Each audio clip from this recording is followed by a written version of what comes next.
Ya, sekarang sudah selesai. Baik, Ya. Bismillahirrahmanirrahim. Assalamualaikum warahmatullahi wabarakatuh. Waalaikumsalam warahmatullahi wabarakatuh. Waalaikumsalam warahmatullahi wabarakatuh. Kenalkan, saya Fikral Paramadani. Di sini saya akan memandu jalannya kegiatan pada malam hari ini, yaitu pembelajaran tentang sosialisasi hukum bagi UMKM. Puji syukur marilah kita panjatkan kepada Allah Subhanahu wa taala karena berkat rahmat dan karunia-Nya pada kesempatan kali ini kita bisa berkumpul secara daring melalui aplikasi Zoom dalam rangka pembelajaran tentang hukum bagi UMKM yang merupakan salah satu rangkaian kegiatan dari KKN UMY kelompok 142. Salawat serta salam marilah kita panjatkan kepada Nabi Muhammad SAW yang kita nantikan syafaatnya di hari akhir kelak. Sebelum memulai acara, izinkan saya membacakan susunan acara pada kali ini. Yang pertama adalah pembukaan, lalu ada sambutan dari Ketua Kelompok KKN 142, lalu ada sambutan dari dosen pembimbing lapangan, lalu penyampaian materi, dilanjut sesi tanya jawab, dan diakhiri dengan penutup. Mari kita buka acara pada malam hari ini dengan bacaan Bismillah. Bismillahirrahmanirrahim.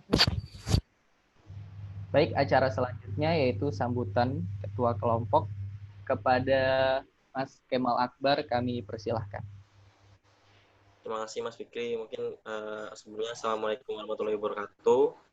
Waalaikumsalam. Selamat malam kepada Pak Iswanto dan Ibu Dewi Nurul Musdari SHM Hum selaku pemateri pada malam hari ini. Sebelumnya terima kasih banget yang sebanyak-banyaknya kepada Ibu telah meluangkan waktunya untuk menjadi pemateri pada malam hari ini, dan semoga sih harapannya setelah nanti acara malam hari ini kita semua yang hadir di acara ini mendapatkan pencerahan gitu mengenai gimana sih caranya payung hukum UMKM itu dinaungi dan segala macamnya, yang menaungi undang-undangnya di mana dan segala macamnya, dan harapannya menjadi bekal untuk kedepannya ketika kita ingin memulai bisnis dan segala macamnya, kita mulai mengerti apa sih yang menjadi landasan atau payung hukum sebuah UMKM itu berdiri dan segala macamnya. Dan mungkin sekaligus juga saya ingin meminta maaf yang sebesar-besarnya kepada Ibu Dewi Nurul Musdari. Beberapa UMKM tiba-tiba mengkonfirmasi bahwa hari ini tidak bisa menghadiri acara karena ada beberapa hal dan segala macamnya, dan kami dari kelompok selaku kelompok ingin meminta maaf yang sebesar-besarnya, tapi semoga tidak menyurutkan niat atau semangat untuk kita memulai acara pada malam hari ini. Mungkin itu saja yang bisa saya sampaikan. Kurang lebihnya mohon maaf. Assalamualaikum warahmatullahi wabarakatuh. Waalaikumsalam warahmatullahi wabarakatuh. Terima kasih Mas Kemal atas sambutan yang telah diberikan. Acara selanjutnya itu sambutan dari dosen pembimbing lapangan kepada Dr. Iswanto STM IPM. Kami persilahkan. Baik, Bismillahirrahmanirrahim. Assalamualaikum warahmatullahi wabarakatuh. Waalaikumsalam warahmatullahi wabarakatuh. Terima kasih, suara saya sudah masuk ya. Oke. Terima kasih kepada Bu Dewi Nurul telah berkenan untuk mengisi acara kali ini. Acaranya saya lupa judulnya, sebentar saya tak ini. Payung hukum UMKM dalam melakukan usaha. Jadi alhamdulillah di sini Bu Dewi akan menjelaskan tentang beberapa hukum yang kemarin, kalau saya kemarin menjelaskan tentang masalah UMKM itu harus dilindungi di sentral KI-nya, tapi di sentral KI-nya tidak saya jelaskan untuk masalah hukum-hukumnya. Nah, kemudian di sini untuk Bu Nurul mungkin bisa lebih mendetail, dan jika kalau ada pertanyaan tentang masalah hukum mungkin bisa langsung kepada Bu Dewi Nurul. Oke, acara kali ini kita buka dengan membaca basmalah terlebih dahulu. Bismillahirrahmanirrahim. Saya kembalikan lagi kepada MC atau kepada moderator. Baik, terima kasih Pak Iswanto yang telah memberikan sambutannya. Kita beranjak ke acara berikutnya, yaitu penyampaian materi dari Bu Dewi. Sebelum memulai penyampaian materi, izinkan saya menyampaikan biodata dari pemateri kita pada kali ini. Yang akan menyampaikan materi pada hari ini yaitu Ibu Dewi Nurul Mustari, SHM Hum. Beliau lahir di Yogyakarta 7 Januari 1971. Saat ini statusnya menikah dan sebagai dosen Fakultas Hukum Universitas Muhammadiyah Yogyakarta. Bidang keahlian dari Ibu Dewi yaitu ilmu hukum, riwayat pendidikan, sarjana hukum Universitas Gadjah Mada tahun 1995, Magister Hukum Universitas Gadjah Mada 2001, dan program Doktor Ilmu Hukum Undip 2013 sampai saat ini. Untuk pengalaman organisasi, pertama Dekan Fakultas Hukum Universitas Muhammadiyah Yogyakarta periode 2003 sampai 2007. Kepala Bidang Perencanaan Mutu UMY periode 2008 sampai 2013, mediator dan arbiter pada Basarnas DIY tahun 2005 sampai 2023, Ikatan Advokat Indonesia atau IKADIN dari tahun 2009 sampai saat ini, Bendahara Majelis Tarjih dan Tajdid PP Muhammadiyah 2015 sampai 2020, dan tim hukum Majelis Dikti Litbang PP Muhammadiyah 2015 sampai 2021. Kepada Ibu Dewi Nurul Mustari, kami persilahkan. Baik, Assalamualaikum warahmatullahi wabarakatuh. Waalaikumsalam warahmatullahi wabarakatuh. Ya, raditu billahi robba wa bil islami dina wa bi muhammadin nabiyya wa rasula robbi zidni ilma warzuqni fahma, amin. Terima kasih pada rekan-rekan mahasiswa KKN kelompok 142 melalui Mbak Jopangka ya berkomunikasi untuk memberi kesempatan kepada saya pada malam hari ini bisa bertemu ya walaupun secara daring dengan teman-teman semua. Ini luar biasa, jumlahnya sudah 4 kali 5, 20 yang terlihat, mungkin yang belum terlihat nanti juga akan segera menyusul. Jadi tidak perlu berkecil hati, tiada rotan akar pun jadi, gitu ya. Jadi kalaupun UMKM-nya belum berhasil, malam ini kita ajak bersama, tetapi tadi idenya bagus, kegiatan ini direkam, lalu nanti coba diaktifkan di YouTube ya, diupload, nah supaya bisa pelajari bersama ya. Jadi apa yang Bu Dewi sampaikan malam ini tentu baru sebagian yang akan teman-teman semua nanti dalami dan tinggalkan buat masyarakat di lokasi KKN. Tak lupa pula kepada Pak Iswanto, tentu berdasarkan arahan beliau tentu merekomendasikan dan mengusulkan atau juga karena ide dari teman-teman semua mengajak saya pada malam hari ini untuk mengkaji ya. Jadi mengkaji bersama. Kita semua sama di sini sedang berusaha untuk membantu masyarakat di dalam mengembangkan usaha mikro kecil menengah. Nah, itu suatu kegiatan yang luar biasa dan saya beri apresiasi. Kita boleh toh bertepuk tangan bersama dulu ya. Jadi walaupun melalui tempatnya masing-masing, kita harus memotivasi diri kita untuk tetap semangat ya. Walaupun berada di tempat yang berbeda dan malam hari ya. Namun dosen UMY Pak Iswanto ya sekarang tidak mengenal waktu. Jadi kapanpun, dimanapun kita harus berusaha. Yang penting adalah beriktikat baik dan juga mengembangkan masyarakat. Dan ini satu keberhasilan. Saya lihat tanda-tanda keberhasilan bagi adik-adik kita Pak Iswanto ini sudah luar biasa, semangatnya luar biasa. Dan mudah-mudahan Pak Iswanto tidak akan berhenti menjadi DPR sampai tanggal 29. Karena setelah itu tentu ya kita semua karena di sini berada di UN Universitas Muhammadiyah Jogja masih bisa bertemu, belajar bersama, mengembangkan apa yang akan kita berikan untuk masyarakat. Ya, baik, agar materinya bisa sampai, sebentar, izinkan saya share screen. Ya, sudah masuk ya? Sudah, Bu. Oke, baik. Jadi saya besarkan saja.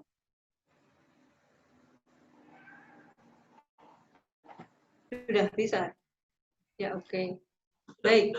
Jadi pada malam hari ini perkenankan saya menyampaikan beberapa hal dan mudah-mudahan waktunya bisa sesuai dengan harapan teman-teman semua.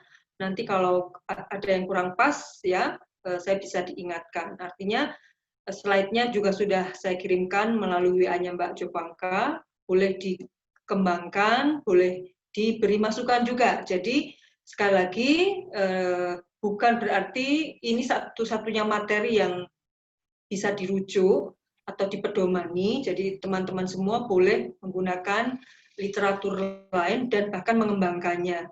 Juga sisi yang lain, seandainya apa yang dituliskan Bu Dewi di sini ada yang belum sesuai atau sudah ketinggalan dari apa yang terjadi di lapangan, Bu Dewi sangat terbuka, ya bisa melalui Mbak Jopangka atau nanti melalui handphone yang sudah Bu Dewi berikan di slide terakhir itu boleh berkomunikasi ya. Kita semua akan bersama-sama mengembangkan salah satunya UMKM ini.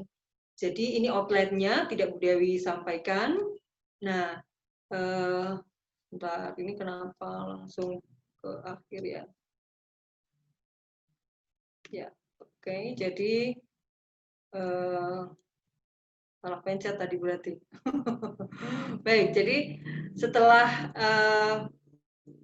outline tadi, Bu Dewi pertama akan menyampaikan tentang pengertian, tujuan, ya, dasar hukum, prinsip, manfaat, dan keuntungan izin usaha mikro kecil.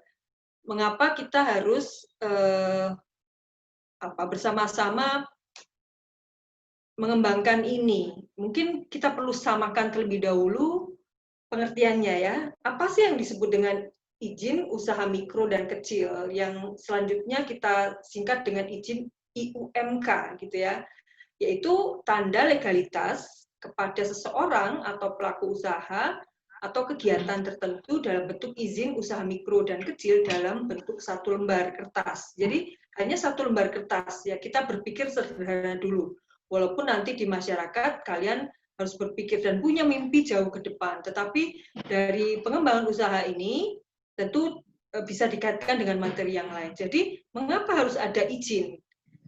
Usaha yang sudah dikembangkan oleh masyarakat selama ini tentu sudah bagus.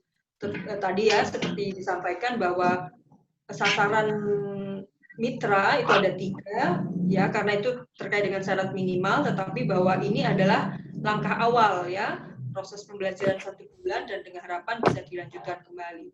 Lalu tujuannya untuk apa? Nah, ini aspek hukumnya mulai dari sini. Jadi aspek legalitas, tanda bahwa kegiatan usaha yang dilakukan oleh masyarakat itu mendapatkan pengakuan dari aspek hukum. Tujuannya dalam rangka memberi kepastian ya dan sarana pemberdayaan bagi pelaku usaha mikro dan kecil dalam mengembangkan usahanya. Lalu mungkin ada pertanyaan, kenapa kita berangkat dari yang UMK atau UMKM gitu kan? Ya karena utamanya situasi dan kondisi yang kita alami ya selama ini kita rasakan betul. Ya, pandemi COVID-19 itu betul-betul membuat perubahan yang luar biasa. Nah, sehingga salah satu ya perhatian kita tidak luput dari pendampingan atau ingin mengetahui apa yang dirasakan oleh pengusaha, utamanya yang mikro kecil, untuk mendapatkan perhatian dari kita melalui kegiatan teman-teman semua. Lalu dasar hukumnya, ya pertama tentu peraturan presiden. Kalau peraturan undang-undangnya banyak sekali ya, termasuk misalnya nanti bentuknya PT berarti Undang-Undang 40 2017 misalnya ya, dan lain-lain. Tapi kita ambil terlebih dahulu soal bagaimana aspek legalitasnya ada di Peraturan Presiden Republik Indonesia Nomor 98 tahun 2014 tentang perizinan untuk usaha mikro dan kecil ya. Itu lembaran negara dan seterusnya. Kalau dari aspek hukum itu berarti sudah dipublikasikan ya, sudah diinformasikan ke masyarakat bahwa peraturan ini sudah berlaku gitu. Lalu kemudian ada Peraturan Menteri Dalam Negeri Nomor 83 tahun 2014 tentang pedoman pemberian izin usaha mikro dan kecil. Ini ada di Berita Negara ya. Jadi apa bedanya lembaran negara dan berita negara? Kalau lembaran negara itu untuk peraturan presiden dan peraturan di atasnya, tapi kalau peraturan menteri ada di Berita Negara. Lalu untuk tindak lanjut berikutnya juga ada nota kesepahaman antara Menteri Dalam Negeri, Menteri Koperasi dan UKM ya, dan Menteri Perdagangan nomor 503/555/SC, lalu juga ada nomor 3 KB M.KUKM ya, garing Romawi 1 garing 2015 nomor 72 dan seterusnya, itu tentang pembinaan pemberian izin usaha mikro dan kecil. Lalu ada perjanjian kerjasama antara Dirjen Bina Pembangunan Daerah, Deputi Bidang Pengembangan dan Restrukturisasi Usaha dan seterusnya. Ya, itu kaitannya dengan pelaksanaan-pelaksanaan yang akan ditindaklanjuti oleh usaha mikro di daerahnya masing-masing.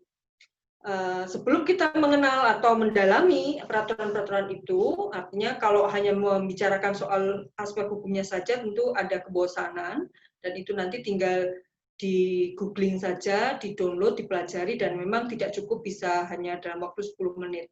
Nah, Bu Dewi akan melanjutkan ke prinsipnya dulu atau asasnya. Jadi kalau asas itu di bidang hukum itu bagian dari hukum dalam arti luas ya.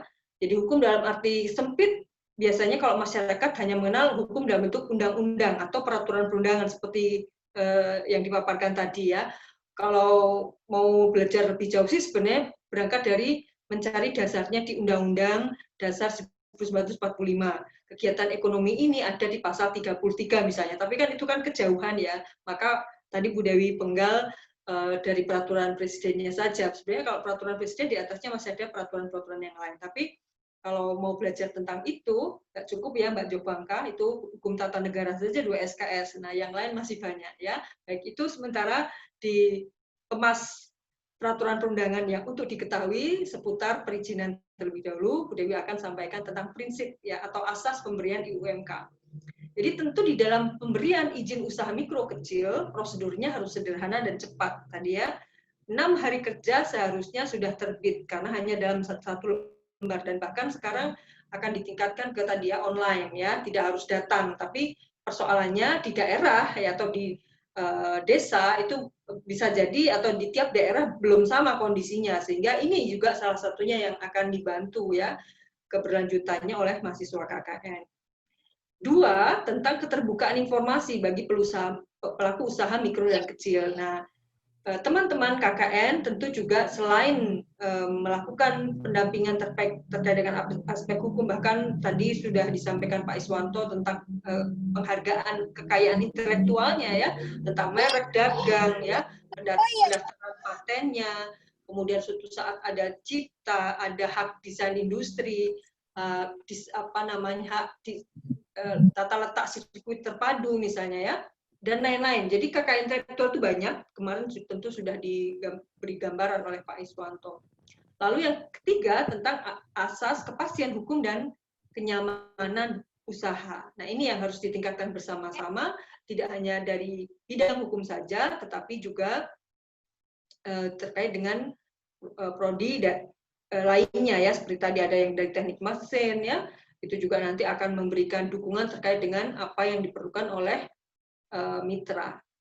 Lalu kemudian apa sebenarnya manfaat jika sebuah unit usaha melakukan pengurusan terhadap izin usahanya? Pertama, tentu mendapatkan kepastian dan perlindungan dalam berusaha ya di lokasi yang telah ditetapkan. Mendapatkan pendampingan untuk pengembangan usaha. Nah, ini yang kami harapkan juga tadi, selepas teman-teman nanti penarikan di tanggal 29, harapannya tetap memberikan tinggalan ya. Jadi alangkah bagus kalau KKN itu tidak hanya berhenti 1 bulan, tetapi ikatan batin ya. Bahkan kalau itu di lokasi kalian sendiri, itu kenapa tidak ya? Misalnya mitra itu ternyata saudara kalian, ya punya relasi yang kemudian ada keberlanjutan ya. Nah, disinilah bisa diteruskan. Jadi bahkan suatu saat belum berhasil oleh mahasiswa KKN kelompok 142, tapi bisa ditindaklanjuti oleh mahasiswa KKN berikutnya. Hingga suatu saat tetap ketemu Pak Iswanto lagi, misalnya tiba-tiba ngurus patennya, misalnya gitu ya. Atau ngurus merek dagangnya gitu ya. Logonya didaftarkan misalnya gitu. Lalu yang ketiga adalah mendapatkan kemudahan dalam akses pembiayaan ke lembaga keuangan bank dan non-bank. Ini yang Bu Dewi sampaikan tadi. Jadi kalau ingin usahanya berkembang, tentu tidak hanya terbatas pada modal yang secukupnya. Yang semula dia hanya individu, lalu nanti dikembangkan kelompok. Kelompok itu pun kemudian harus mengusahakan, kalau yang individu, ya belum mempekerjakan orang lain, dia mengurus tentang PIRT, ya pengurusan izin rumah tangga. Lalu akan ditingkatkan tentang usaha kelompok, lalu tentu dia akan mengurus usahanya yang berbadan hukum ya, ada izin usaha dagangnya, lalu kemudian kalau itu tentang produk ya, itu juga nanti diurus tentang kehalalan produknya dan seterusnya. Nah, kalau sudah ada itu semua akan mudah nanti yang semula misalnya modalnya hanya 50 juta ke bawah ya, lalu permintaan masyarakat meningkat, lalu kemudian akan membutuhkan modal naik ya dari tingkatan-tingkatan yang diperlukan oleh masyarakat, ya salah satu mitranya adalah lembaga keuangan. Apakah itu koperasi, apakah itu BMT, apakah itu nanti bank ya. Jadi tergantung dari skup atau ruang lingkup yang akan dikembangkan. Lalu yang keempat, mendapatkan kemudahan dalam pemberdayaan dari pemerintah pusat maupun daerah ya dan lembaga lainnya. Nah ini kenapa aksesnya akan lebih cepat karena datanya sudah masuk nih. Nah ini jadi pengurusan izin ini salah satunya adalah terkait dengan pendataan usaha masyarakat. Lalu apa keuntungannya? Nah, tadi relevan dengan manfaatnya, tentu keuntungannya akan mendapatkan kepastian perlindungan hukum dan usaha sesuai dengan lokasi yang sudah ditetapkan tadi. Dalam proses pengurusan izin ini nanti diawali dengan tadi kan kelengkapan permohonan atau surat keterangan dari RT. Nah, ke Pak RT itu kan juga hukum perikatannya, ini aspek hukumnya lagi, kan tidak bisa kita punya usaha yang semula sepi kan gitu. Kalau ada usaha kan tentu sudah mulai berdatangan orang, lalu kemudian pengiriman barang dan sebagainya. Dan di sini mulai ada hukum perikatannya, hukum perdatanya ya. Kalau Mbak Jovanka belajar hukum perdata, jadi disitulah kenapa kemudian berinteraksi ya, mulai berinteraksi. Dari seorang individu yang punya usaha yang semula hanya melibatkan 5 orang, lalu kemudian berkembang dan seterusnya, peminatnya banyak, bahkan suatu saat akan dikembangkan dengan digital marketing dan meluaskan pasar.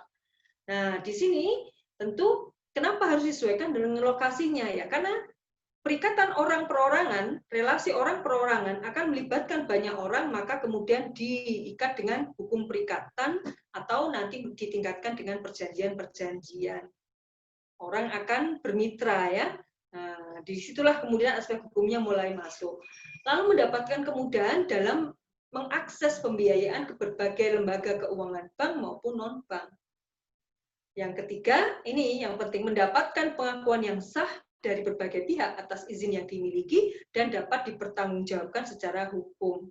Nah, tentu di dalam menjalankan usaha kan tidak hanya kesenangan pribadi tadi ya, kenyamanan. Nah, kenyamanan itu pun kenyamanan individu, kenyamanan dengan sesama mitra, dan kenyamanan bertetangga. Apalagi menjalin usaha yang lebih luas. Lalu yang keempat, mendorong para pelaku bisnis UKM ya untuk sadar pajak sehingga bisa bermanfaat untuk kemajuan usahanya. Nah, yang keempat ini tolong jangan terlalu ditonjolkan dulu karena rata-rata masyarakat biasanya agak takut ya kalau sudah berbicara pajak. Ya, yang penting bahwa kesadaran untuk mendaftarkan terlebih dahulu, jangan khawatir ya soal perhitungan, tentu disesuaikan dengan kemampuannya. Lalu yang berikutnya adalah menjadi nilai plus dari bisnis UKM itu bagi UKM yang lainnya ya, akan mendorong, kalau misalnya tadi ya usaha kuliner Pak Adi misalnya yang semula dia belum punya izin usaha, tetapi kemudian saat ini sudah ada izin usahanya, lalu mendapatkan bantuan dari berbagai pihak dan maju. Nah, ini harapannya bisa menulari ya bahasanya ya. Nah, lalu bagaimana tentang administrasi dan perizinan usaha mikro? Sebelum masuk ke bagaimana persyaratan dan lain-lain, seandainya ada yang mau bertanya boleh ya. Jadi tidak harus penjelasan Bu Dewi berakhir sampai slide terakhir, tetapi manakala sudah kalian temui selama 1 bulan lalu ya bersama-sama dengan masyarakat dan ada yang bersinggungan, boleh ditanyakan. Silakan kalau ada ya. Ada yang mau bertanya? Atau sementara ditulis dulu di chat gitu ya supaya nggak bosan, jadi dicatat dulu, nanti bisa melalui moderator, boleh sirkulasi komunikasinya diatur oleh moderator ya. Tapi kalau belum, akan Bu Dewi teruskan terlebih dahulu. Baik, atau bisa raise hand ya di di partisipan itu kan kemudian bisa klik raise hand-nya. Oke, kita teruskan dulu ya. Nah, persyaratannya apa? Nah, ini yang perlu coba, walaupun sederhana, tetapi tentu perlu dicek bersama-sama. Pertama adalah surat pengantar dari RT atau RW terkait lokasi usaha tadi. Jadi kan nggak mungkin tiba-tiba seseorang yang punya usaha pengen mengurus izin itu langsung ke kecamatan, kan tidak.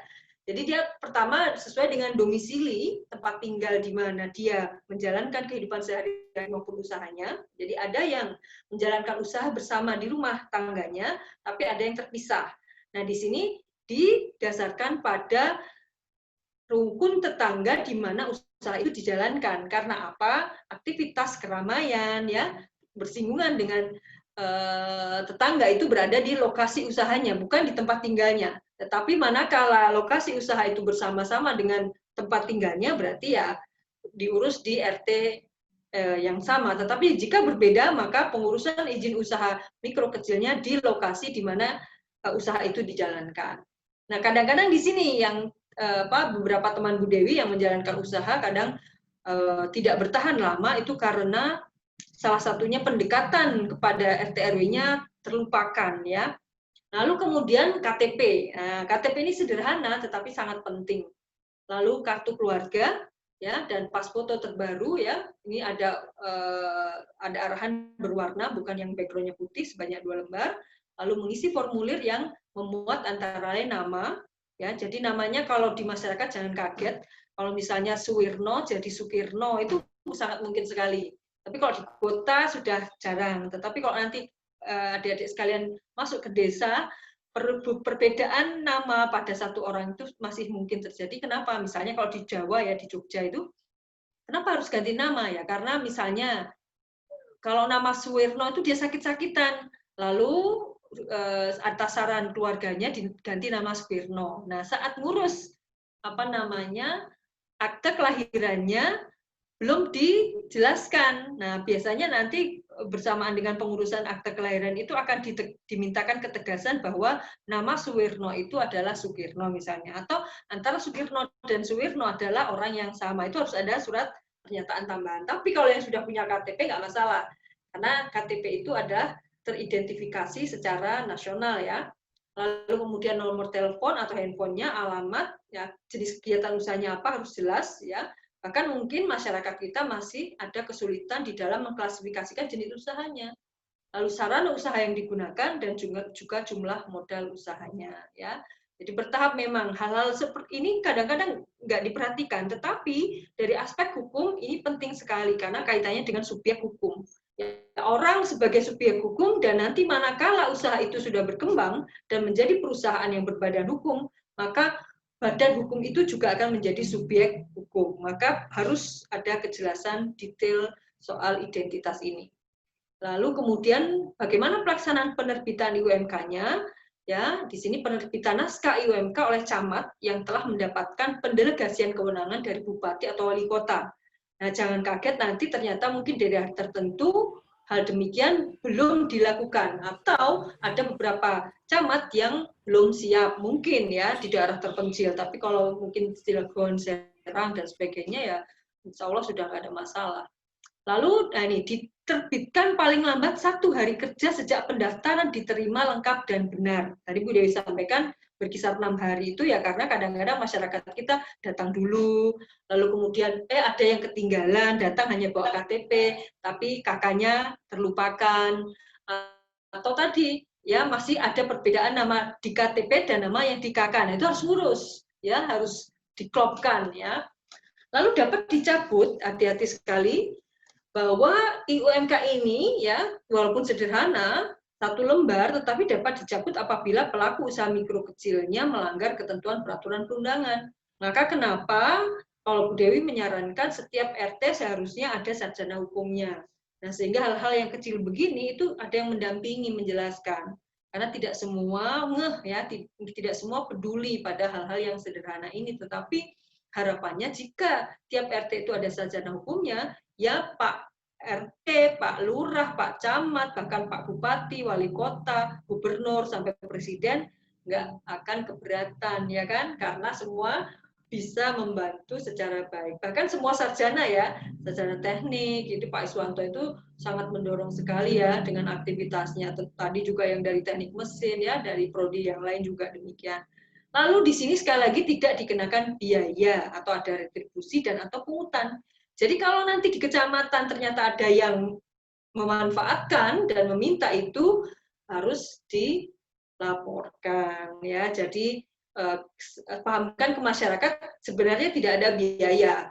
Nah, kemungkinan biaya yang muncul ya tadi ternyata ada perbedaan data di KTP maupun KK, sehingga kan harus ngurus tuh. Nah, untuk mengurus itu jika waktunya cepat, kadang-kadang ada yang menawarkan jasa ya untuk mengurus itu. Nah, itu tidak terbuka.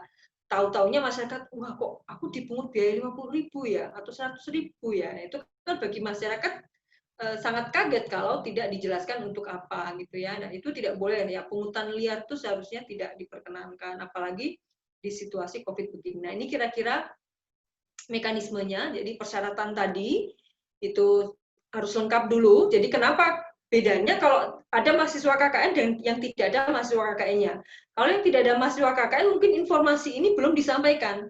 Tapi kalau yang sudah ada mahasiswa KKN-nya, harapannya informasi sekecil ini disampaikan ke masyarakat yang mau ngurus izin usaha sehingga sudah siap duluan. Sehingga harapannya 1 hari terbit itu bisa dilakukan. Tapi memang faktanya jarang sekali. Kenapa ya? Karena tadi kita sendiri belum sadar pengadministrasian sebuah identitas keluarga. Nah, sehingga kalau ngurus apa-apa kadang-kadang letak KTP, letak KK ya, letak BPKB masih tersebar-sebar. Betul apa iya?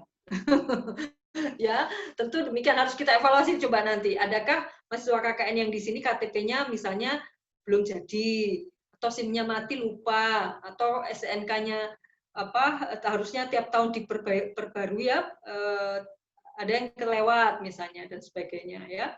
Lalu kemudian persyaratan itu oleh pelaku usaha mikro dan kecil dia diajukan ke kecamatan ya, di sana ada unit yang melayaninya. Jika sudah lengkap tadi ya diverifikasi datanya, lalu 1 hari seharusnya terbitlah naskah UMK, lalu kemudian kartu UMK itu akan digunakan untuk pengurusan seandainya suatu saat akan ada permintaan tambahan modal dari bank atau lembaga keuangan yang ada. Ya, jadi tentu ada fotokopi KTP dan fotokopi naskah UMK-nya untuk melengkapi permohonan pembiayaan atau kreditnya. Nah, ini penjelasan dari mekanisme tadi. Diterbitkan paling lambat dari 1 hari kerja, tetapi paling lambat 6 hari kerja sejak pendaftaran diterima lengkap dan benar. Bu, seandainya lewat dari 6 hari bagaimana ya? Dilihat dulu kasusnya. Artinya kalau sudah lengkap, kalian betul-betul melihat lengkap dan ternyata pihak kecamatan menunda-nunda dengan alasan yang tidak bisa dipertanggungjawabkan, ya ini perlu kita dampingi bersama-sama ya. Jadi sekali lagi jangan khawatir, UMY sudah punya pusat konsultasi bantuan hukum. Di Aisyah ya, Posbakum Aisyah yang tersebar di seluruh Indonesia itu juga sudah ada pusat bantuan hukum ya. Jadi sehingga adik-adik semua nanti ketika berakhir tanggal 29, dan tentu jangan lupa mungkin jika ada waktu menyapa ya Aisyah setempat, suatu saat komunitas usaha mikro kecil seandainya ada kendala-kendala bisa dihubungkan pada Posbakum di sana. Bahkan mungkin ada orang tuanya yang sudah aktif di Aisyah, ya boleh saja. Nanti di UMY selain PKBH Pusat Konsultasi Bantuan Hukum di bawah LP3M ya, di mana Pak Iswanto juga aktif ya mengembangkan pusat studi hakinya ya, KKN intelektualnya. Di situ ada pusat studi PUSPEV namanya, Pusat Studi Ekonomi Islam dan Filantropi ya, di bawah koordinasi Pak Dr. Ahyar Adnan ya. Bu Dewi di situ sebagai divisi advokasi, bolehlah nanti seandainya memang ada kendala-kendala bisa dikomunikasikan. Lalu sekali lagi dapat dicabut kalau apa yang dibuat sejak awal itu tidak diwujudkan secara nyata dalam keseharian. Artinya kebenaran data itu hanya di awal, di belakang hari digunakan untuk mengelabui masyarakat atau memanipulasi bahkan korupsi. Nah, itu tidak boleh.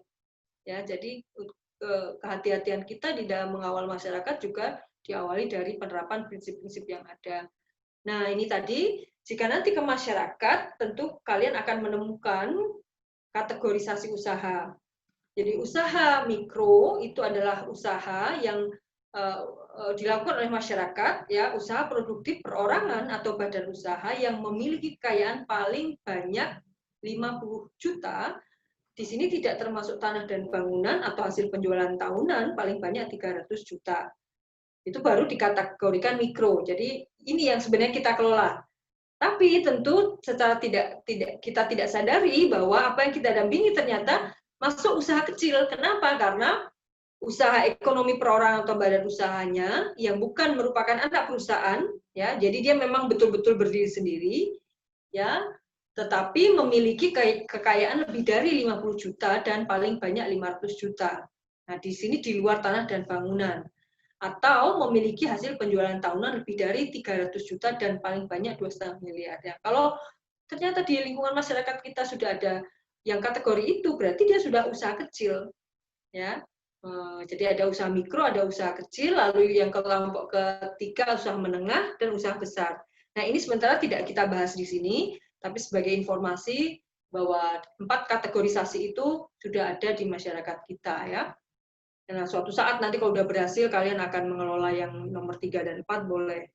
Nah, kemudian jika usaha itu ditekuni dan kemudian tidak perorangan lagi, ya, sudah berkelompok, ya, beberapa orang, lalu kemudian macam-macam perusahaan itu akan meningkat. Ada yang semula menjadi perusahaan perseorangan atau industri rumah tangga tadi, izinnya PIRT, lalu kemudian meningkat ke kumpulan orang, minimal 25 akan membentuk koperasi atau PMT, lalu di atasnya ada perseroan terbatas. Nah, suatu saat kalau perseroan terbatas ini sudah go public, maka dia akan menjadi perusahaan perseroan terbatas terbuka. Dan bentuk-bentuk usaha yang lain, misalnya yang berkembang ada firma, ada CV, ya, perusahaan daerah, ya, dan lain-lain, ya. Nanti bisa dikonsultasikan seandainya ada kendala itu setelah aktif, ya, kuliah di UMY, ketemu Mbak Jovanka, main ke Fakultas Hukum, konsultasi dengan Bu Dewi atau dosen-dosen yang lain, insya Allah bisa, ya.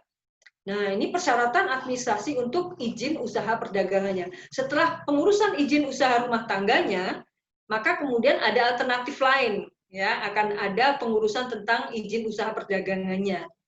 Nah, ini persyaratannya hampir sama, mungkin juga tipis, ya. Masyarakat kita akan PRT dulu atau SIUP dulu, ya. Itu karena tergantung penggunaannya, ya. Lalu kemudian bagaimana ngurus izin rumah tangga, ini tadi persyaratan yang ada, ya, 1, 2, 3, 4, 5, ya, sekali lagi hati-hati yang kadang-kadang baru datang dari luar kota, lalu KTP-nya bukan dari lokasi yang sama, jangan khawatir tidak akan ditolak, ya, tetapi kalian harus punya surat keterangan domisili usaha dari kantor camat setempat. Nah, disitulah kenapa perlu silaturahmi. Lalu kemudian dibuat denah lokasi, ya, denah bangunan, surat keterangan puskesmas atau dokter untuk pemeriksaan kesehatan dan sanitasi. Kemudian juga ada surat permohonan izin produksi makanan atau minuman, ya, kepada dinas kesehatan setempat, ya. Nah, itu juga pentingnya koordinasi dengan lembaga-lembaga di daerah yang ada. Lalu data produk makanan atau minuman yang diproduksi, nah, termasuk sampel hasil produksi makanan atau minuman yang diproduksi tadi cerita, ya, ada kuliner, tentu bisa masuk di sini. Lalu kemudian label yang akan dipakai pada produk makan minuman yang diproduksi. Nah, jika labelnya belum ada, nah, sebenarnya kegiatan KKN ini kan juga salah satunya bisa labelisasi produk apa. Nah, itu kalau 1 bulan insya Allah bisa lah itu, ya.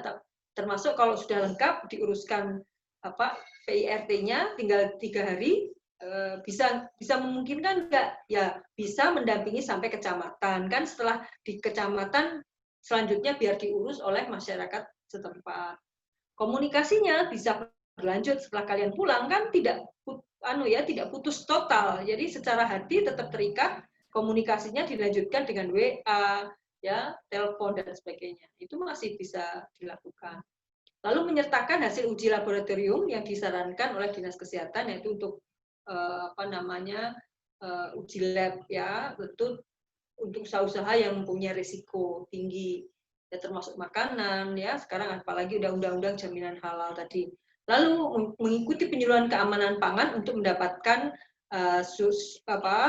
persyaratan permohonan izin untuk izin rumah tangga. Kemudian persyaratan tambahannya di sini untuk beberapa produk makanan dan minuman dengan bahan tertentu memerlukan izin dari Badan Pengawasan Obat dan Makanan atau memerlukan persyaratan SNI ya. Jadi ini teman-teman yang teknik lah, tentu uji labnya akan bisa memahami sampai ke sana. Terkait dengan produk susu dan hasil olahannya, juga daging, ikan, unggas, dan hasil olahannya yang memerlukan proses penyimpanan dan atau penyimpanan beku. Jika ada terkait dengan makanan kaleng, makanan bayi, ya, minuman beralkohol, kemudian ada juga tentang air minum dalam kemasan, atau makanan minuman yang wajib memenuhi persyaratan SNI, dan makanan atau minuman yang ditetapkan oleh Badan POM. Nah, kemudian ini checklistnya ya, jadi dari perizinan tadi tentu nanti akan ada checklist syarat permohonan izin industri rumah tangganya, nah, itu yang akan diverifikasi di kecamatan ya, tidak perlu dibacakan. Lalu ini prosedur pengajuannya, PIRT tadi, ya, permohonan diajukan secara online ya, pemohon mengisi form secara online dan upload berkas sesuai persyaratan. Nah, ini yang perlu pendampingan. Kadang-kadang kemajuan teknologi kalau tidak diikuti dengan sikap dan perilaku manusia yang ada menjadi kesulitan dan tadi menjadi patah semangat. Tapi kalau kemudian ada jalan keluar ya, maka kenapa perlu ada pendampingan? Jadi setelah KKN tentu kegiatannya adalah pendampingan ya. Bu, kenapa harus dilakukan?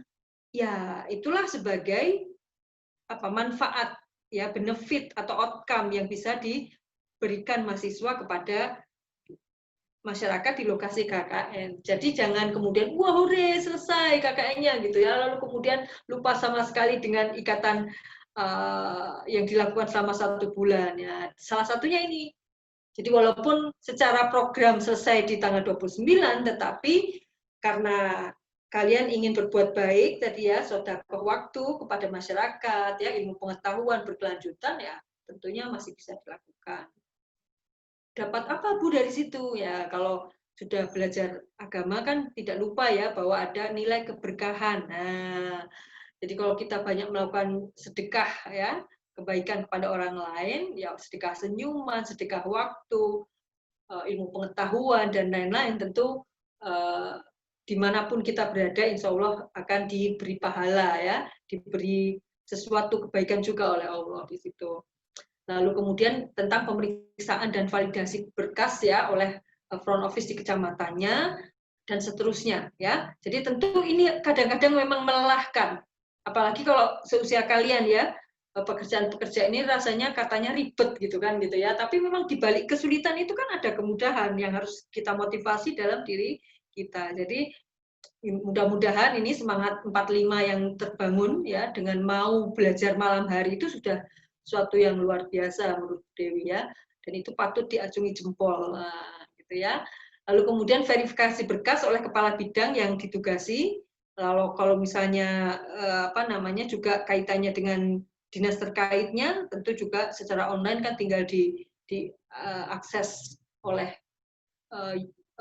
personil terkait, dan sehingga tidak perlu wirawiri. Kalau zaman dulu kan sebelum ada online ini kan kemudian kemana-mana harus wirawiri dan itu melelahkan ya.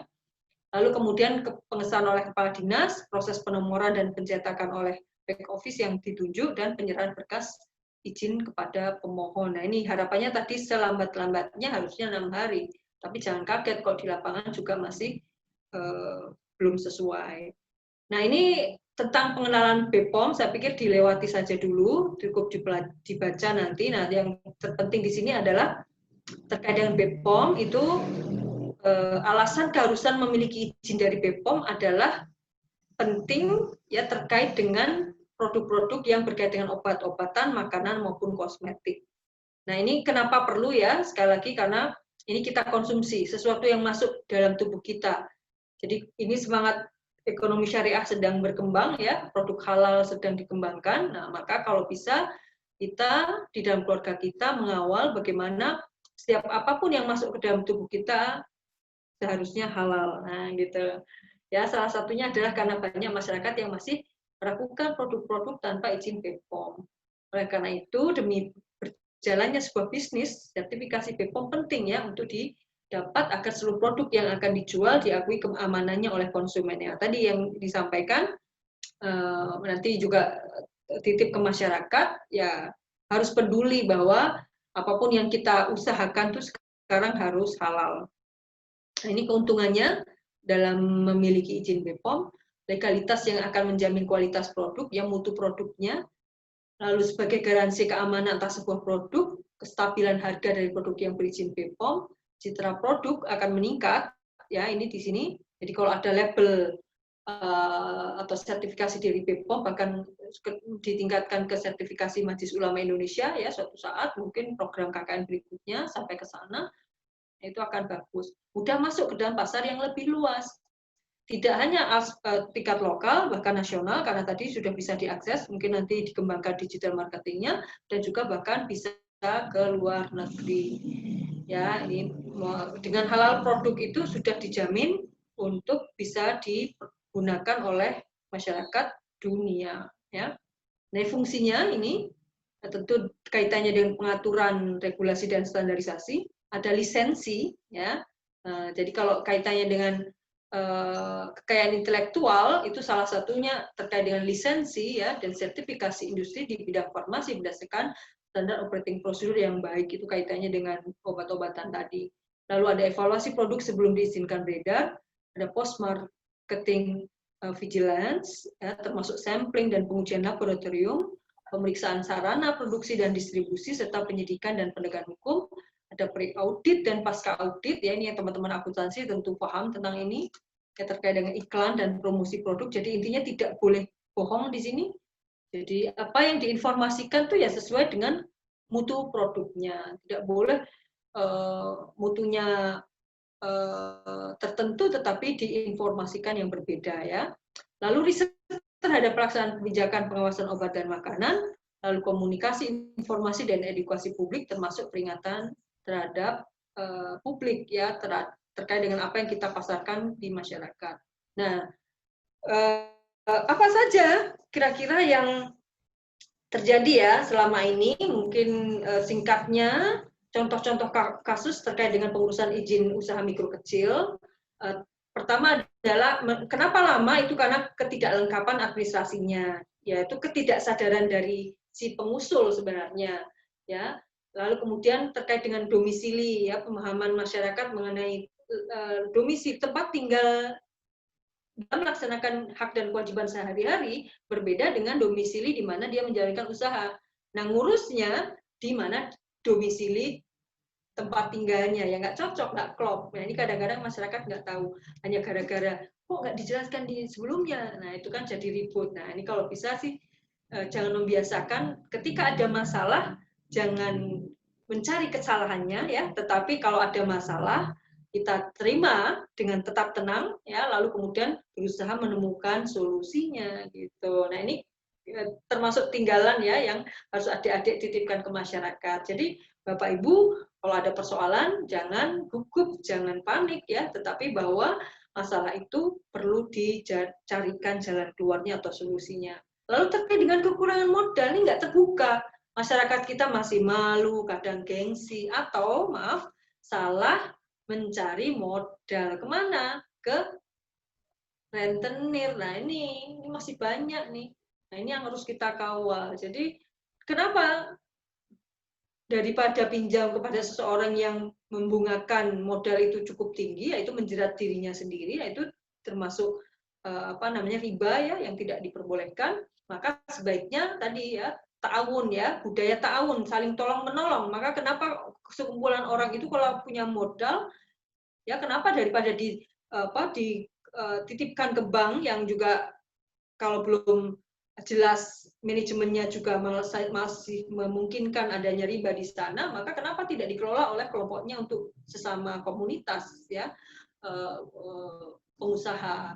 Lalu kemudian juga terkait dengan penurunan usaha, ya. Jadi saat mengajukan pembiayaan ada kredit tapi tidak terbuka bahwa usahanya mengalami penurunan, ya, malu, ya. Padahal kan sebenarnya setiap perubahan situasi dan kondisi dilaporkan agar pihak pemberi dana juga memahami situasi dan kondisinya. Bahkan sekarang ada modal modal ventura, ya. Jadi perusahaan yang memberikan bantuan keuangan tetapi sekaligus mendampingi manajemennya. Kasus yang lain misalnya terkait dengan keterlambatan pembayaran atau ada ketidakmampuan membayar tapi tidak mau bercerita, tidak mau menyampaikan, bahasa hukumnya tidak melaporkan. Akhirnya sampai macet yang disebut dengan non-performing loan atau di lembaga keuangan syariah dan non-performing finance ya gitu. Ya, kemudian permasalahan kredit atau pembiayaan macet itu bisa diselesaikan secara litigasi maupun non-litigasi, tetapi masyarakat belum memahami. Atau tadi mungkin ada sarjana hukumnya di lokasi itu tetapi belum mau terbuka ya, atau belum bisa menumbuhkan kepercayaan ke masyarakat. Nah, salah satunya yang terkait dengan dampak COVID ya, kalau misalnya nanti ada di masyarakat lingkungan sana merasakan ya intimidasi dari sekelompok debt collector dan lain-lain, seharusnya mereka mendapatkan ya relaksasi namanya atau restrukturisasi atau renegosiasi terkait dengan pembiayaan yang ada. Nah, ini jika sudah ada yang terdampak, boleh ya nanti bisa konsultasi atau kemudian bahkan kita dampingi. Nah, ini terkait dengan tahapan-tahapan advokasi, jadi tindak lanjut dari kegiatan KKN ini dari aspek hukumnya nanti bisa dibantu Mbak Jupangka untuk meyakinkan kepada teman-teman yang lain seandainya ternyata setelah KKN ini ternyata ada kendala-kendala dan memang betul-betul dirasakan, maka kita sebagai apa ya namanya, kalau Bu Dewi sebagai dosen dan juga tadi di Tarjih ya, kita juga bersama dengan Majelis Hukum dan HAM Aisyah ya, insya Allah itu akan siap kalau ada masyarakat yang ingin meminta konsultasi atau bahkan nanti ya ditindaklanjuti hal-hal yang terkait dengan upaya-upaya yang litigasi maupun non-litigasi. Jadi tentu caranya bagaimana? Masyarakat tersebut konsultasi kepada mahasiswa atau bisa dibantu Pak Iswanto sebagai DPL ya, atau juga nanti bisa ditingkatkan ke tim advokasi LP3M. Lalu tentu mendengarkan terlebih dahulu klasifikasi permasalahannya, kemudian membangun kesepakatan penanganan atau penyelesaian permasalahan yang sedang dihadapi, lalu kemudian ada upaya penanganan atau penyelesaian permasalahan itu bisa dilakukan secara online. Nah, aksesnya tadi ya, ini beberapa hal yang ditawarkan, itu sebagai tindak lanjut saja. Jadi tentu tidak dilaksanakan di 2 hari ini mungkin diinformasikan saja. Lalu kalau terkait dengan dampak COVID, sebenarnya UMKM itu bisa mengakses melalui link itu, ya, termasuk www.prakerja.go.id, dicek saja di situ, informasi akses pendampingan online ya, melalui www.ukmindonesia.id ya, WA-nya kepada nomor yang dicantumkan dan call center-nya. Insya Allah Kementerian Koperasi dan UKM di lokasi setempat sudah siap ya. Kalaupun ada kendala-kendala tadi ya, nggak usah sungkan-sungkan, perguruan tinggi mana yang ada pusat konsultasi bantuan hukumnya atau LBH ya, insya Allah kalau didatangi tentu tidak akan menolak. Nah, ini kurang lebih bagaimana kerangka pendampingan yang bisa dibangun untuk keberlanjutan program. Ya, tadi pertama adalah pengurusan izin usaha mikro kecil, lalu pengurusan izin rumah tangganya, ke depan pengurusan izin BPOM-nya, lalu kemudian bagaimana mengelola permasalahan yang ada tadi ya, utamanya yang masih kita walaupun masuk new normal ini, tapi tentu banyak masyarakat masih terdampak COVID-19 ya, dan aspek usahanya. Tentu tahapan-tahapannya adalah konsultasi terlebih dahulu, lalu pasca KKN ada pendampingan, bisa ditingkatkan ke musyawarah atau negosiasi, bisa ditingkatkan dengan mediasi, arbitrase, dan bahkan kalau memungkinkan penyelesaiannya ke pengadilan, tentu akan kita komunikasikan kepada advokat-advokat yang ada di lokasi setempat. Nah, harapannya nanti berusaha ya menemukan solusi yang ada. Di sini ada LP3M, UMY, PKBH UMY, Pospakum Aisyah, Puspaiv ya, tadi disebutkan, bahkan di tiap daerah tentu ada Dinas Koperasi dan UKM, dan kecamatan, kelurahan, RW, RT, insya Allah seharusnya sudah disosialisasi untuk membantu menguatkan UMK yang ada. Nah, ini terima kasih ya sekali lagi atas perhatiannya. Tentu kita buka diskusi lebih berkembang tentunya. Demikian, silakan mungkin Mas yang bertugas sebagai moderator, silakan boleh dibuka pertanyaan atau diskusi. Nanti kalau saya nggak bisa jawab, Pak Iswanto bantu jawab ya. Atau yang lain. Jadi mahasiswa-mahasiswa yang lain yang berpengalaman juga harus latihan. Intinya jangan takut salah kan gitu. Nanti kita betulkan bersama-sama. Ya, kepada Mas Fikri, silakan mungkin dipandu untuk memoderatori diskusi malam ini. Waktu saya kembalikan. Baik, terima kasih Bu Dewi atas apa yang telah disampaikan tadi. Selanjutnya kita sesi diskusi di sini. Bagi teman-teman yang ingin mengajukan pertanyaan, dipersilahkan. Saya Mas Fikri mau bertanya, Mas Fikri. Baik, silahkan Mas Kemal. Mungkin terima kasih ya Ibu atas informasi dan materinya. Mungkin saya sebagai orang awam nih baru tahu nih ternyata seperti ini. Dan saya mau bertanya sih Bu, mungkin ada beberapa pertanyaan. Yang pertama, mungkin saya masih awam nih Bu dengan apa yang namanya hukum ya.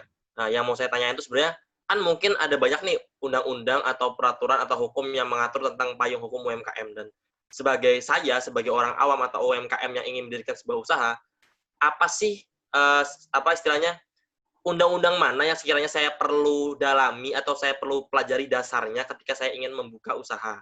Karena kan mungkin bisa koreksi salah atau enggak ya Bu ya.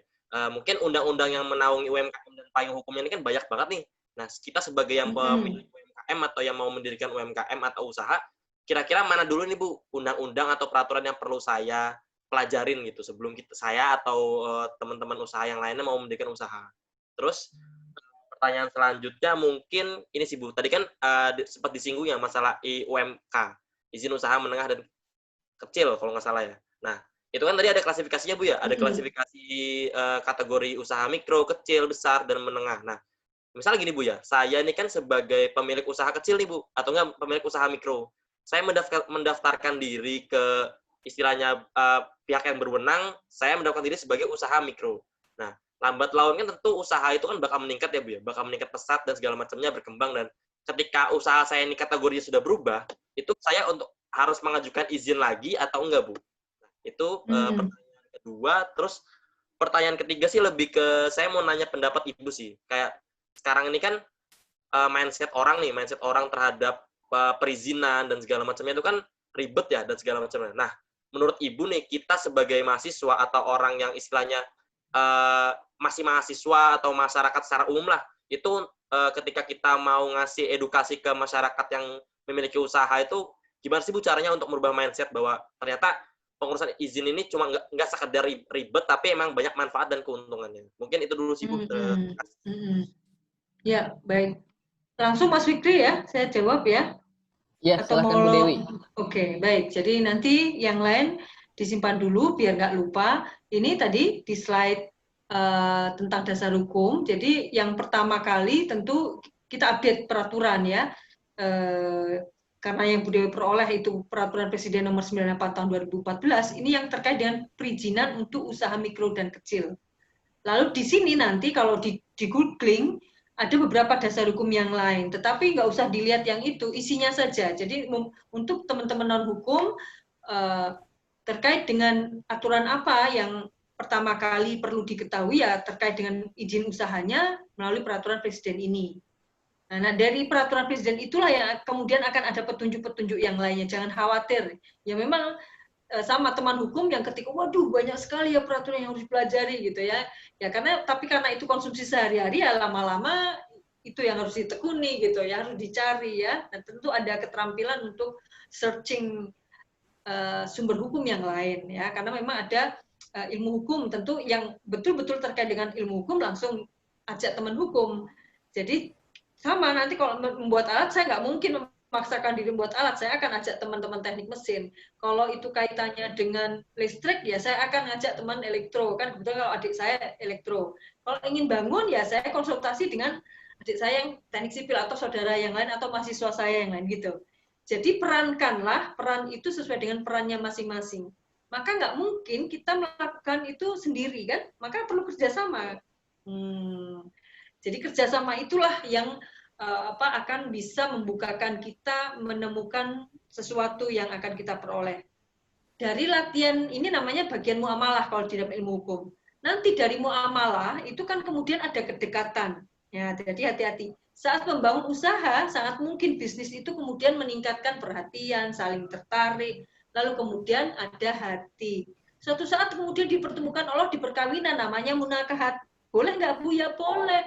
Tapi memenuhi syarat tadi, yang single sama yang single boleh ketemu, kan gitu. Kalau yang sudah punya pasangan masing-masing, ya tetap harus setia dengan pasangannya, kan gitu. Itu soal penghargaan, toh, itu hukum hati. Jadi bagaimana perikatan itu dari seorang individu dengan individu membangun usaha, lama-lama kemudian dipertemukan jodoh, nah itu jodoh itu sudah dari Allah, bukan manusia.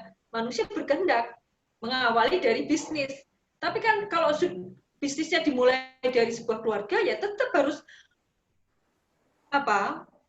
sesuai dengan tujuan semula keluarganya. Jangan dengan bisnis itu keluarganya jadi hancur, tidak. Munakahat, lalu kemudian meningkatkan muamalahnya dulu boleh. Kalau kalian karena tadi berdasarkan usia ya, belajar dulu, muamalah dulu, lalu kemudian dimunakahat juga boleh. Gitu. Itu tadi tentang aturan. Lalu yang kedua tadi kaitannya dengan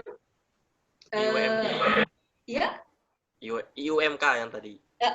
Izin usaha mikro kecilnya itu kemudian siapa pihak yang akan menerbitkan sama kecamatan. Jadi UMK izin usaha mikro kecil itu kecamatan, PIRT juga kecamatan. Hanya kalau UMK itu lebih tinggi, dia sudah melibatkan orang lain. Kalau PIRT kan usaha yang dilakukan oleh sekelompok orang di keluarganya yang belum melibatkan orang lain. Maka kan di KKN kita jika pekerjanya 1 sampai 5 itu kan diperkenankan masuk kategori mikro kan gitu. Lalu kalau mikro dia tidak boleh 1 mitra, dia lebih dari 1 kan minimal 3 kan gitu. Tapi kalau yang menengah karena tentu dia sudah melibatkan orang lain. Nah, itu yang membedakan kenapa kalau yang usaha yang menengah bisa 1 tapi dia karyawatinya sudah di atas 5, maksimal 50. Karena kemarin ada yang 100. Kalau 100 tentu dia sudah yang lebih tinggi lagi, tapi hanya 1. Lalu kemudian disarankan untuk memilih yang sesuai dengan kemampuan kita. Lalu yang ketiga tadi terkait dengan pertanyaannya. Kayak misal saya kan punya usaha mikro nih. Nah, saya merubah itunya, Bu. Merubah izinnya. Jadi semula dari mikro yang punya modal 50 juta, lalu kan berkembang. Nah, kemudian dia masuk kategori menengah, ya sebaiknya disesuaikan izinnya. Oh, nah, jadi seperti kalian lulus S1 sarjana, ketika nanti sudah S2, kan tentu penghargaan masyarakat terhadap kalian berbeda. Lulus sarjana dengan lulus master kan lain. Nah, ini usaha mikro yang modalnya 50 juta, pendapatannya sampai 300 per tahun, lalu dengan usaha ini kan dia berkembang, lalu masuk menengah, karena pendapatannya sudah 500 juta, bahkan sampai 2,5 miliar tadi. Ya harus diurus sejujurnya. Bukan kemudian, waduh, aku nanti pajaknya tambah tinggi, jangan. Jadi sekali lagi, jangan khawatir soal bagaimana kita ketika Allah memberikan rezeki, kemudian berbagi tadi. Bahkan di Islam kan ada zakat, ya, ada infak, sedekah, zakat. Nah, nanti suatu saat kita bahas tentang, kalau sudah bayar zakat masih perlu bayar pajak enggak kan gitu. Nah, ini. Jadi intinya kalau siap usaha harus siap keluar. Keluar apa? Keluar waktu, keluar uang, pengorbanan, bahkan tadi memahami banyak orang, itu harus siap. Jadi termasuk siap menanggung resiko. Nah, ini mentalitas untuk tadi investasi ya. Jadi kadang-kadang yang belum terbangun di keluarganya sebagai keluarga yang pedagang, dia sulit sekali akan berkorban, bahkan hemat banget. Ya, karena sehari-hari memang diberi bekal oleh orang tuanya cukup itu. Tetapi bagi yang pedagang, dia sudah terbiasa uang itu sebagai alat tukar saja. Jadi nggak ada masalah. Bahkan misalnya kehilangan, yang semula kehilangan 5.000 saja dipikir betul-betul ya. Tapi kalau sudah berusaha itu kemudian dia sudah terbiasa untuk bersedekah, berinfak. Kenapa? Orang-orang yang berbisnis sudah tahu Al-Baqarah 261.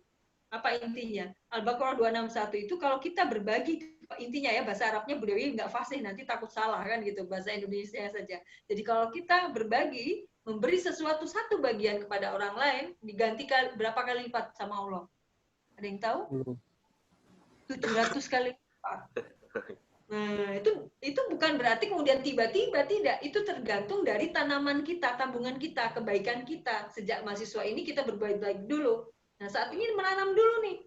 Termasuk tadi berinfak sedekah, termasuk memberi, berbagi, bahkan membayar retribusi, pajak, dan itu pemerintah kan intinya karena kalian sudah diberi kesempatan mengelola lahannya pemerintah, walaupun sudah dibeli milik sendiri misalnya, tapi kan kalian berdiri di atas tanah negara nih, ya walaupun semua aset yang ada di dunia itu akhirnya kembali kepada Allah, tetapi selama kita hidup di suatu area tertentu ya ada negara, ada pemerintah setempat, ada wilayah, nah itu kaitannya ke sana. Sehingga kalau kita berkorban harus usahanya sudah maju kok untuk sendiri ya nggak bisa. Jadi ketika semula dari mikro menjadi menengah, bahkan meningkat lagi, bahkan suatu saat harus mendirikan dalam bentuk PT yang semula perusahaan keluarga, jadi baru punya PIRT, lalu kemudian nanti meningkat ke IUMK, bahkan BPOM-nya juga diurus, bahkan halalnya diurus, ternyata jadi PT, ya meningkat lagi, nggak apa-apa. Jadi tidak harus merasa kehilangan, karena itu bagian dari berbagi tadi, power of sharing. Jadi 3 success ya, 3 element to be a success itu, the firstly positive thinking, the secondly power of sharing, thirdly power of giving. Nah, 3 kekuatan itu yang harus terpusat. Pikiran positif, lalu kekuatan berbagi, ya, dan kekuatan memberi. Memberi apa? Memberi waktu, memberi senyuman, memberi pengetahuan, pengalaman, ilmu, dan sebagainya. Jadi jangan takut-takut. Suatu saat nanti akan berbicara dengan Pak Iswanto, saatnya kita profesional ya, boleh. Setelah lulus sarjana, teknik mesin misalnya, lalu kemudian ikut pendidikan profesi, insinyur ya, engineering, atau sertifikasi tertentu, kalian bekerja dan mendapatkan penghargaan dari profesi itu, boleh tetap. Ya, tapi tetap ada bagian dari yang harus ikhlas tadi ya. Jadi tapi tidak selamanya ikhlas terus, tetap ada yang profesional. Kalian akan mendapatkan penghargaan sesuai dengan kinerja kalian. Itu kalau sudah bermutu kan gitu, sudah meningkat ya. Ada yang lain silakan. Sama yang tadi kayak ya kan orang-orang kan mindset untuk mengurus izin tuh kan katanya iya, oke. Kita ini sebagai misal kayak baik caranya berubah mindset. Ya, baik. Ya, bagaimana merubah mindset para pengusaha ini yang semula tidak peduli punya izin dan harus dibukakan ya, bahwa izin ini penting ya. Tadi salah satunya dengan metode sosialisasi ya, baik tadi ya, sekarang kalau dulu tanpa bantuan teknologi kita akan kesulitan. Kadang-kadang tadi sudah kita ajak tapi belum berhasil kan gitu, maka kemudian kita memberi. Dan jangan hanya saja, Bapak jika ada waktu mohon bisa dibaca atau dibuka videonya gitu. Lalu kemudian dengan cara lain yaitu mendatangi. Jadi ketika mengunduh berhasil, karena masyarakat kita mungkin ya ada kewo, ada gengsi, ada belum percaya, banyak hal. Tapi kita tetap harus positive thinking. Kalau diundang belum datang, lalu kemudian kita yang datang. Sowan, kalau bahasa orang Jawa itu sowan, datang. Bahasa Islamnya silaturahim. Nah, kalau misalnya tadi sambil kan ini kalian nanti mau penutupan ya. Penutupannya online atau gimana? Ya, artinya kan akan ketemu dengan warga. Nah, salah satunya yang bisa hadir di sana, ini di-print, lalu kemudian atau dokumen apa saja yang dari Pak Iswanto juga di-print, lalu dikemas secara baik, ditinggal di sana. Itu memberi. Itu salah satu cara lain. Lalu kemudian tadi, yang jangan pajaknya dulu yang dikomunikasikan, tapi bahwa manfaatnya. Manfaat mendapatkan mengurus izin itu salah satunya tadi mendapatkan pengakuan, lalu dalam waktu dekat pemerintah akan mengucurkan berbagai pendanaan. Nah, itu kemudahannya tentu yang diseleksi pertama yang punya izin. Secara tertulis dapat. Karena kalau izin tertulis diperoleh, dia kan datanya seperti KTP, datanya langsung. Misalnya usahanya Pak Andi tentang kuliner mie Cilegon gitu misalnya gitu ya, mereknya itu. Lalu kalau nggak tercantum di database itu ya, bagaimana dia mau dapat akses? Ya seperti tadi yang Bu Dewi sampaikan terkait dengan link informasi nomor handphone, itu juga karena Bu Dewi dapat link dari Aisyah pusat. Lalu Bu Dewi infokan ke Pak Aris, lalu infokan ke Bu Dari, lalu kemudian saat itu Bu Dewi akhirnya dipertemukan kalian saat pembekalan misalnya gitu. Itu secara nggak sengaja, teman-teman yang lain nggak memperoleh. Nah, jadi kok kamu bisa dapat gitu. Nah, nggak sengaja. Jadi begitu di grup-grup tuh sharing, Bu Dewi sampaikan, loh kok ini ternyata memang memberi manfaat. Nah, pas. Nah, itu kalau Bu Dewi menangkapnya itu sebagai sebuah hidayah saat kita berkeinginan berbuat baik, kok dapat bantuan.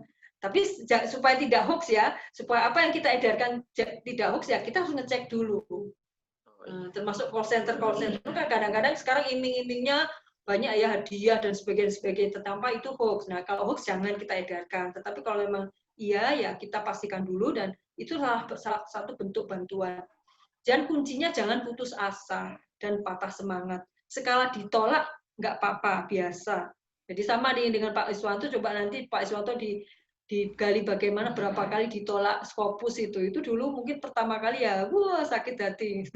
Ya pengalaman kalian mungkin waktu SD, SMP, SMA saat ditolak ketika kalian mengatakan cinta, nah yang cinta monyet tapi jadi harus terbiasa.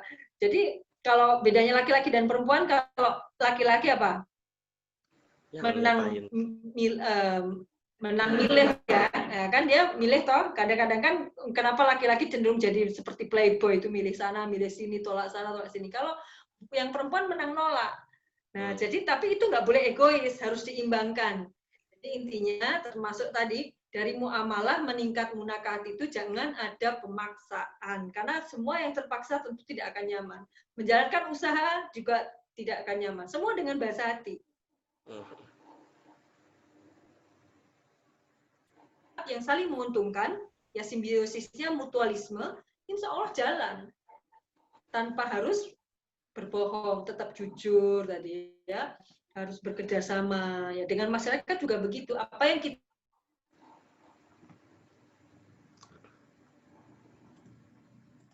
kan kadang-kadang masih begitu ya masyarakat kita ya. Jadi kita secukupnya saja.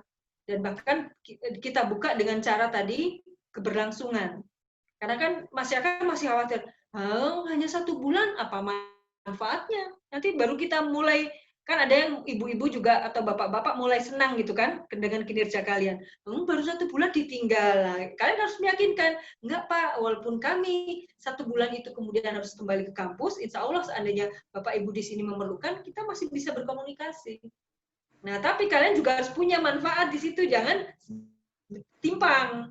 Karena kan nggak mungkin juga kalau kalian kemudian dimanfaatkan ya tenaga dan pikirannya hanya untuk keuntungan pengusaha itu. Tapi kalian harus sama-sama. Apa kira-kira sisi kalian yang bisa dikembangkan di sana? Jika tidak ya tadi sesuai dengan tahapannya gitu. Oke. Ya, Terima nanti kasih, Bu. secara alam ya akan tumbuh kok itu ya. Jangan khawatir ya. Oke, Mas Fikri silakan. Barangkali ada yang mau bertanya lagi. Baik, terima kasih atas penjelasan atau yang telah menjawab pertanyaan dari Mas Kemal tadi. Silakan teman-teman, apakah ada yang ingin bertanya? Kalau tidak ada, dari saya pribadi dulu deh, Bu. Halo, Bu Dewi. Oke, saya ingin bertanya, Bu, terkait kondisi saat ini kan. Ya. Apakah ada kebijakan dari pemerintah atau hal apapun yang sifatnya meringankan teman-teman UMKM di masa yang sulit seperti ini, Bu? Terima kasih. Ya, jadi ada peraturan presiden ya dan peraturan OJK yang memberi relaksasi dan kemungkinan renegosiasi atas pembiayaan yang diterima masyarakat. Jadi kalau per Maret 2020 kemarin, masyarakat yang terdampak COVID itu betul-betul karena pembiayaannya macet, betul-betul tidak bisa membayar karena terdampak COVID, maka sebenarnya dia bisa segera melaporkan ya ke lembaga keuangan setempat untuk mendapatkan kemudahan penundaan pembayaran. Jadi diberikan sampai Maret 2021 nanti. Tapi harus lapor, jangan diam saja gitu. Lalu kemudian tadi terkait dengan pengurusan izin, tentu bagi mereka yang betul-betul awal ya tadi ya, itu pengurusan itu kan nggak ada biaya, ya. Bahkan kemudian terkait dengan permodalan ya sebentar lagi akan dikucurkan bantuan-bantuan untuk itu sehingga segera mungkin menurut saya ya kesempatan untuk mengurus izin itu dilakukan sehingga kalau begitu informasi tentang bantuan pendanaan itu beredar ya segera direspons kan gitu. Kalau yang dalam waktu dekat kan bantuan bagi mereka yang penghasilannya di bawah 4 juta lalu kemudian terdaftar di BPJS Ketenagakerjaan yang kemudian pendataannya bisa diakses tapi kadang di beberapa saya juga coba ke beberapa teman itu ada yang bercanda, ada yang hoax, masih hoax ya, jadi harus dicek betul. Tapi bahwa kesempatan untuk mendapatkan kemudahan itu mestinya segera direspon ya, termasuk terkait dengan informasi prakerja ya, yang ini yang sebentar. Nah itu www.prakerja.go.id, coba saja diakses di situ informasinya ya. Lalu kemudian WA 081114500587 call centernya 1.500.578 ya, berkomunikasi dengan dinas koperasi setempat ya. Kalau betul-betul ada yang mengalami kesulitan tentu akan dibantu. Ini kan akses pendataan usaha yang terdampak COVID. Itu yang kaitan yang ini, yang di atas ya. https://bit.ly garing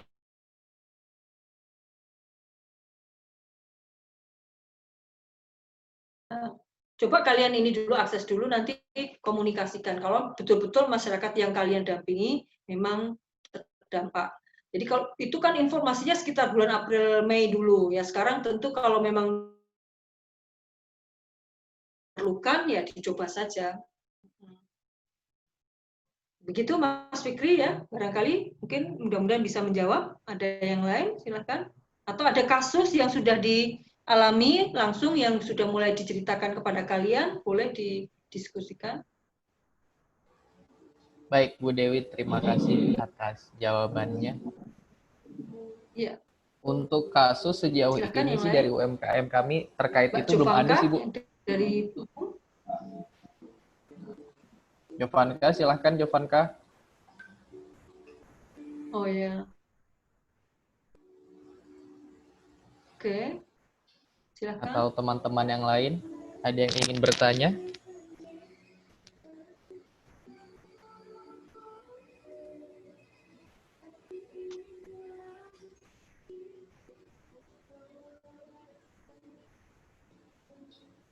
Mas Kemal lagi mungkin ada yang mau ditanyakan nggak Mas Kemal?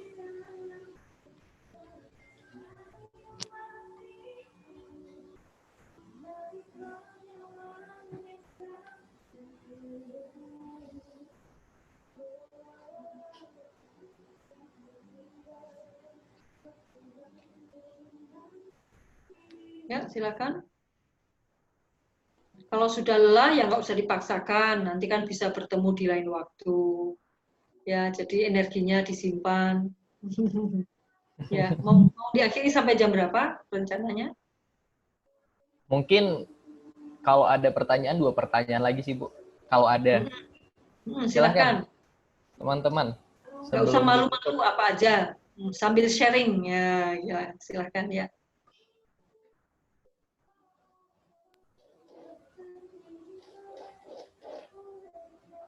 Berarti sudah cukup kayaknya.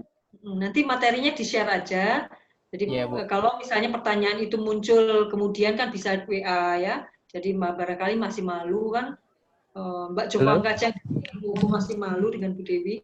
Oh ini ada yang baru kenal ya. Ya, Mas Evan. Silakan. Iya. Silakan Mas. Langsung aja. Masih di mute di. Oke, halo. Iya, gini Bu. Saat ini kan mencoba untuk membuat legalitas. Kemarin ada beberapa legalitas yang memang saya ingin ajukan. Cuman saya sendiri juga sebenarnya bingung antara kemarin ada yang legalitas namanya NIB, terus Ibu tadi bilang ada NU, IUMK atau dan terus yang lain-lain. Itu sebenarnya untuk proses pertama kali membuat ketika kita mau bikin usaha itu legalitas mana dulu yang mesti kita dahulukan gitu. Terus kedua ya KTP-nya saya domisili di Cilegon, cuman KTP non Cilegon gitu. Itu menjadi permasalahankah atau ketika saya mengajukan legalitas itu masih sesuai dengan KTP atau boleh dengan berdasarkan sesuai dengan domisili? Baik. Nah, terus yang langsung ya, ada lagi? Ya, ada lagi. Nah, cuman saya kan, nah terus tadi Ibu membahas, saya pikir tadi nggak ada kaitannya dengan PRT dan MD BP POM. Cuma saya tadi Ibu tadi menyinggung, jadi juga penasaran sebenarnya apa perbedaan antara PRT dan BP POM. Karena yang saya informasi yang saya dapat, kalau PRT itu yang makanan atau minuman yang lebih dari 7 hari. Nah, terus kalau MD yang keluaran dari Badan POM itu katanya yang fresh itu, nah itu masuknya ke situ.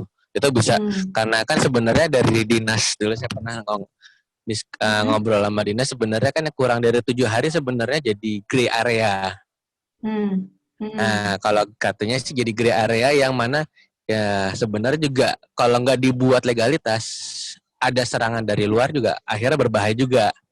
Karena namanya bisnis pasti ada nanya saingan dari luar, sikut-sikutan atau apa kan pasti ada yang kayak gitu. Nah, itu sih saya sebenarnya dari situ masih bingung antara MD dan PRT. Apakah nanti kalau kita sudah MD itu kelas legalitas untuk makanan yang tertinggi. Jadi kalau udah MD nggak usah ikut PRT, atau kalau udah PRT masih ikut MD. Nah, itu sih yang saya ingin tanyakan gitu aja. Dan kalau memang itu apakah cakupannya nasional atau sudah bisa untuk ekspor, sudah bisa internasional gitu Bu. Kita aja sih Bu pertanyaan dari saya. Terima kasih Bu. Baik, Mas Evan dari mana? Saya dari Cilegon Ibu. Maksudnya dari salah satu mitra ya? Iya, salah satu mitra. Oke, baik, alhamdulillah sudah bisa hadir. Baik, terima kasih. Saya langsung jawab ya Mas Fikri ya. Ya, baik. Jadi tadi antara dan BPOM itu kan sebenarnya begini, kalau pemahaman saya, pengurusan izin rumah tangga itu manakala pengusaha itu belum melibatkan orang lain. Jadi seperti tadi ya, dia mempunyai, misalnya pernah kita klasifikasikan, mempunyai pekerja yang kurang dari 5. Lalu kemudian misalnya laundry contohnya ya, di sekitar rumah saya kan ada yang pengusaha laundry.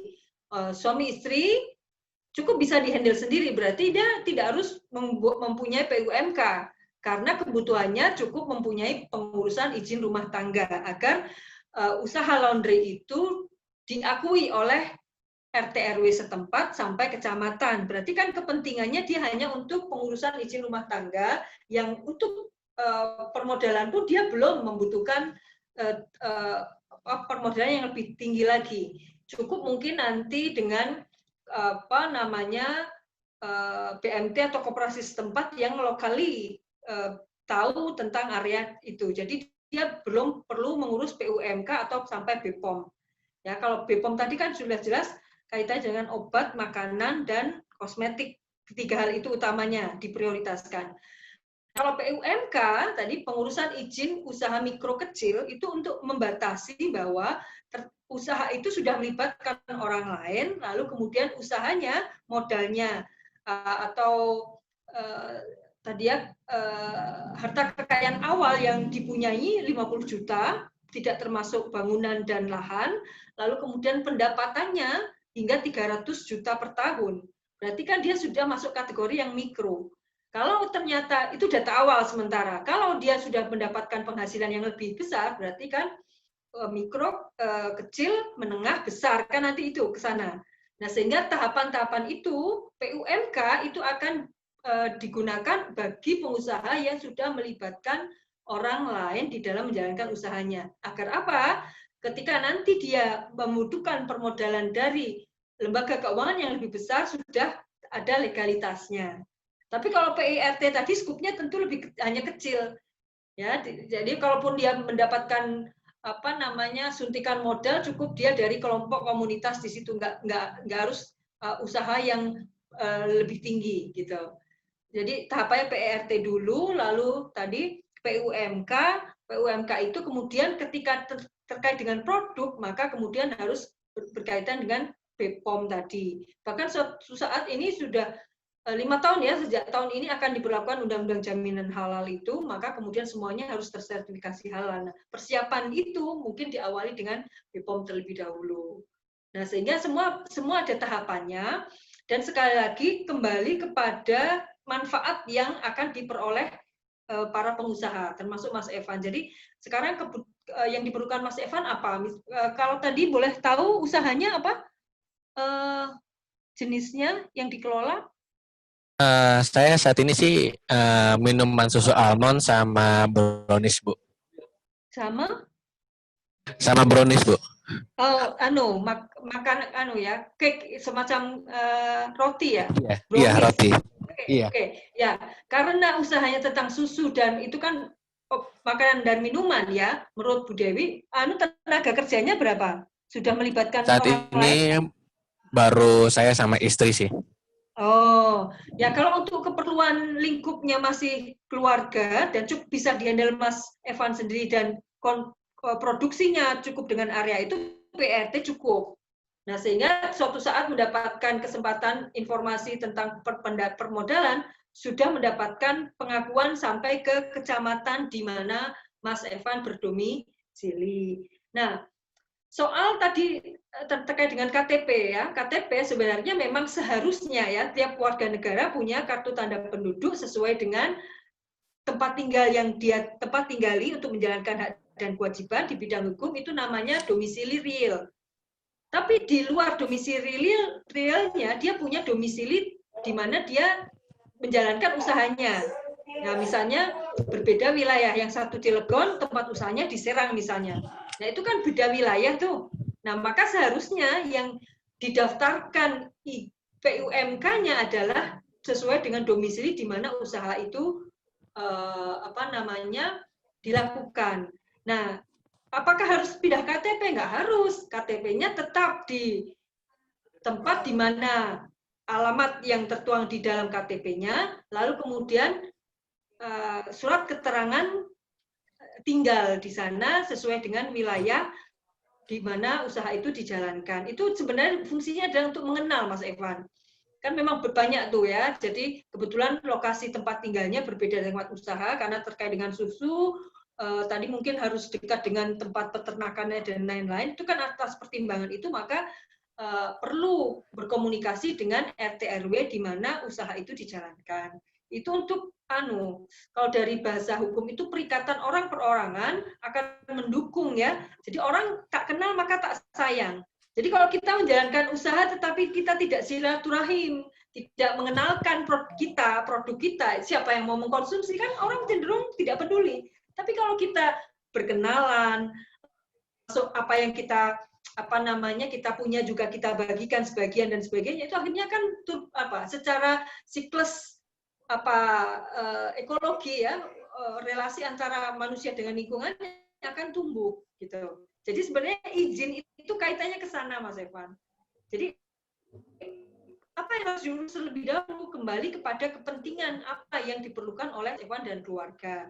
Nah, setelah nanti PRT tahapan awal dulu, kalau itu cukup berarti ya aman ya, dalam tanda petik tidak perlu meningkatkan ke PUMK. Tetapi kalau suatu saat memang berkeinginan untuk mengurus PUMK, kenapa sih? Ini kebetulan juga masih free kok, diurus saja PUMK-nya. Lalu meningkat lagi terkait dengan BPOM itu kaitannya dengan kesehatan ya. Jadi produk-produk yang berkaitan dengan makanan, obat-obatan, makanan dan minuman serta kosmetik itu diprioritaskan untuk didaftarkan. Nah, berikutnya lagi akan berlaku Undang-Undang Jaminan halal. Undang-undang jaminan halal itu semua produk. Ini sudah mulai disosialisasikan. Harusnya per tahun ini, tapi kemudian ada peraturan yang menunda sampai 5 tahun. Nah, kalau 5 tahun tidak berlaku ya, produk-produk itu tidak akan laku kan. Masyarakat akan percaya bahwa produk-produk yang mempunyai kehalalan produklah yang akan nyaman dikonsumsi. Ya, gitu kira-kira.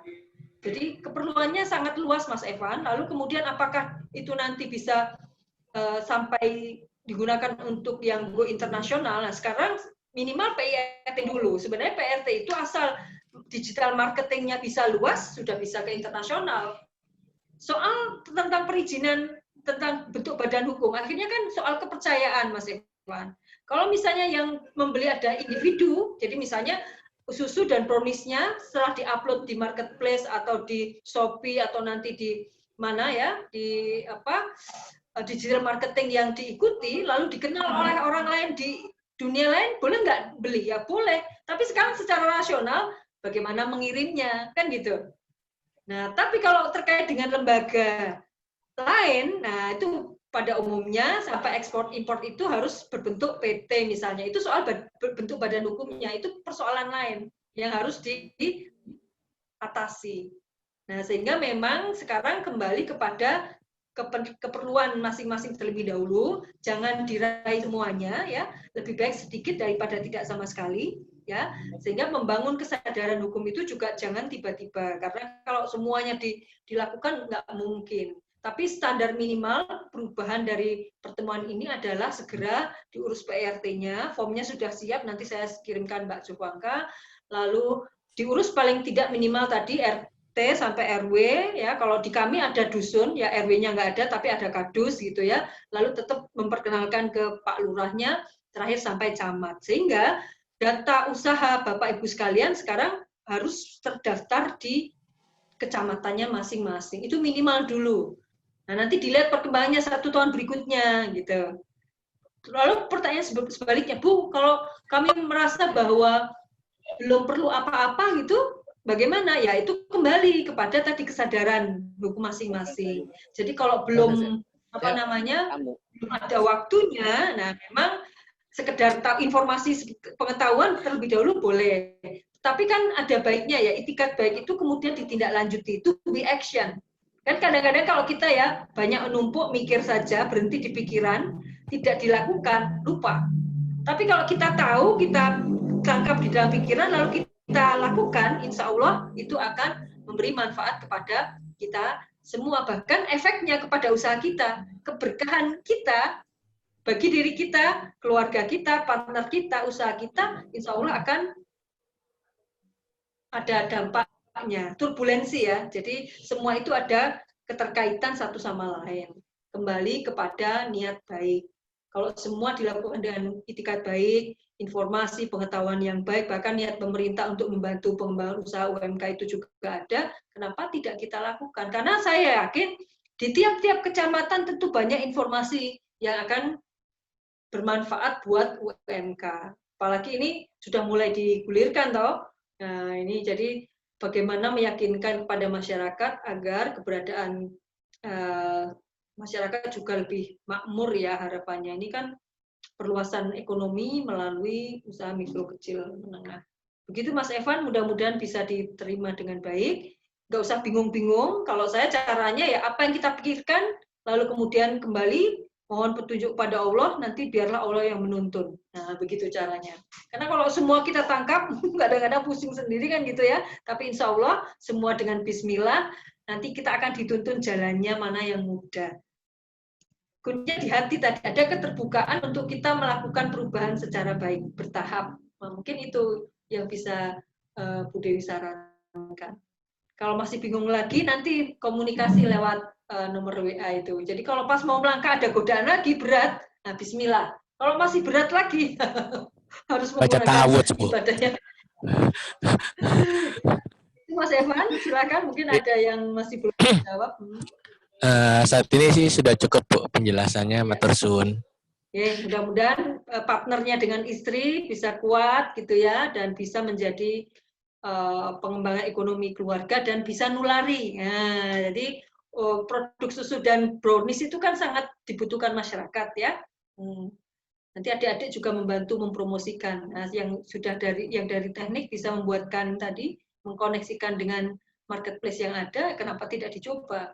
Atau suatu saat yang dari teknik mesin bisa mengkomunikasikan dengan mahasiswa di TI, bisa membuatkan webnya, kan boleh usaha rumah tangga, tapi kemudian promosinya ke luar daerah ya, asal susunya dikemas dengan baik, lalu browniesnya juga awet, gitu. Saya pikir kenapa tidak akan dibeli oleh orang lain kan gitu. Yang penting berani menawarkan ya. Tapi yang halal tadi, kalau menawarkan yang produk-produk tidak halal ya kita merugikan orang lain ya. Bismillah semuanya ya. Baik, mudah-mudahan sukses Mas Evan dan keluarga. Yang lain silahkan Mas Fikri, barangkali masih ada. Dari mitra yang lain yang hadir juga boleh berbagi, bahkan bisa memberi masukan ke Bu Dewi ya. Bu Dewi nggak akan marah dari masyarakat langsung. Silakan. Ya, terima kasih Bu Dewi atas penjelasannya dari pertanyaan yang Mas Evan ajukan tadi. Mungkin satu lagi pertanyaan terakhir dari teman-teman sebelum kita tutup sesi ini.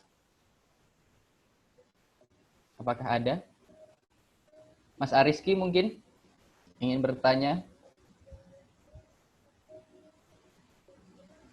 Silakan. Masih malu. Apa tadi Mas? Mau bertanya apa Mas Ariski?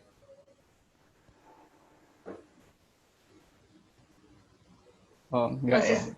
Masih malu dia. Masih malu ya Bu, Mas Ariski ya, masih malu-malu. Malu-malu Bu. Mungkin Mas Fikri. Sepertinya tidak ada lagi Mas Fikri.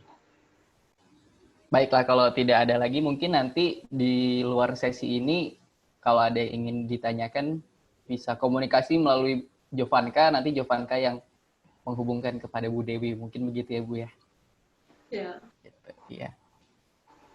Baik, terima kasih semuanya. Saat ini kita sudah berada di sesi terakhir yaitu penutupan. Mari kita tutup acara pada kali ini dengan baca hamdalah. Alhamdulillah. Amin. Sekali lagi Bu Dewi, terima kasih sudah meluangkan waktunya, sudah memberikan ilmu pengetahuannya kepada kami semua terkait hukum khususnya. Terima kasih juga kepada teman-teman kelompok 142 yang sudah hadir di sini serta Mas Evan selaku mitra dan teman-teman lainnya yang sudah bergabung di sini. Mungkin ada yang ingin disampaikan dari Mas Kemal? Mungkin ya sebelum penutupan mungkin terima kasih juga dari saya selaku ketua kelompok perwakilan dari kelompok KKN 142 atas ilmunya malam ini dari Bu Dewi. Mungkin bisa menyadarkan atau memberikan informasi kepada kita semua yang masih awam tentang hukum terhadap UMKM, dan setelah acara ini mungkin lebih paham lagi dan lebih sadar lagi bahwa ternyata penting loh hukum, kita mendaftarkan hukum dan segala macamnya ke UMKM. Sekali lagi atas nama perwakilan kelompok, dan tadi Pak Iswanto juga menyampaikan permohonan maaf kalau dia tadi live duluan karena ada jaringan, dan menyampaikan ucapkan terima kasih kepada Bu Dewi atas kehadiran dan segala macamnya. Dari saya dan Pak Iswanto serta teman-teman mengucapkan terima kasih yang sebesar-besarnya, kurang lebihnya mohon maaf. Mungkin cukup sih Mas Fikri. Terima kasih ya Bu atas waktunya malam ini, atas diskusinya. Seperti itu Bu. Ya. Oke. Baik, mungkin cukup sekian teman-teman sesi pembelajaran kali ini. Semoga kita semua tetap sehat dan tetap bisa silaturahmi di lain kesempatan. Baik, saya mohon pamit dan mohon maaf kalau ada hal-hal yang belum berkenan. Ya, sampai ketemu lagi di UMY. Tetap semangat, jangan lupa skripsinya. Assalamualaikum warahmatullahi wabarakatuh. Waalaikumsalam warahmatullahi wabarakatuh. Terima kasih Bu Dewi. Meninggalkan forumnya. Oh, mau foto bareng dulu? Oh, silakan. Berarti dibuka dulu semua dong. Yang masih tertutup dibuka biar ada kenang-kenangan. Mas Evan, lagi di mana Mas? Mas Rizky Nanda Pareli, tolong nyalain kameranya. Mas Bocil. Mas Rizky Nanda Pareli. Rizky Nanda. Mas Ahmad, Mas Aura, Mbak Aura. Gimana? Apa Mas ya? Udah ya. Ya. 1, 2, 3. Oke, Terus? udah. Gaya bebasnya? Bebas, bebas. Oh, sebentar, Bu. Sebentar. Ya? Belum, Bu. 1, 2, 3.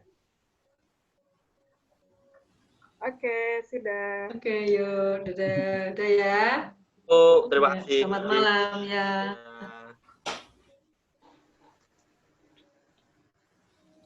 Makasih Mas Evan dan teman-teman yang sudah join.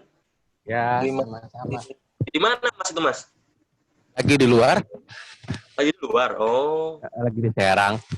lagi di Serang. Iya. Gitu. Jadi hari Jumat ya, Mas? Iya Mas, nanti kita ketemu lagi di hari Iya. Jumat. Kayak kita selalu kelihatnya dari video call doang, kayak kapan kita ketemuan, kita ngopi bareng. Nah lo. Ini sih Mas, baru bisa tuh kayaknya pulang tuh Oktoberan lah nanti. Oktober soalnya lagi ngurusin magang juga sebenarnya buat di sini. Nanti kalau misalnya saya pulang, ayo Mas ngopi-ngopi lah kita, ngobrol-ngobrol segala macem. Berwaktu sih kalau saya.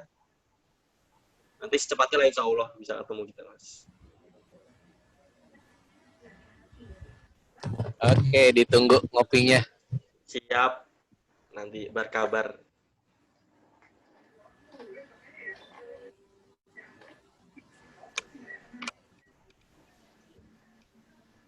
Ariski ada yang mau ditanyakan, Ariski? Rizky yang ditanya. Menang baik. Mas Rizky Nanda. Tolong nyalain kamera Mas Rizky Nanda.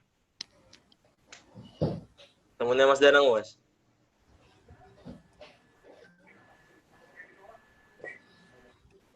Bukan, itu bukan teman saya. Gak ngaku. Man, nyalain kameranya, Man.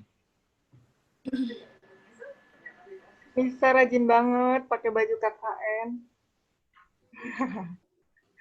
Banggai. Anissa katanya bagian apa namanya? Dia Nis, story lo kemarin Nis.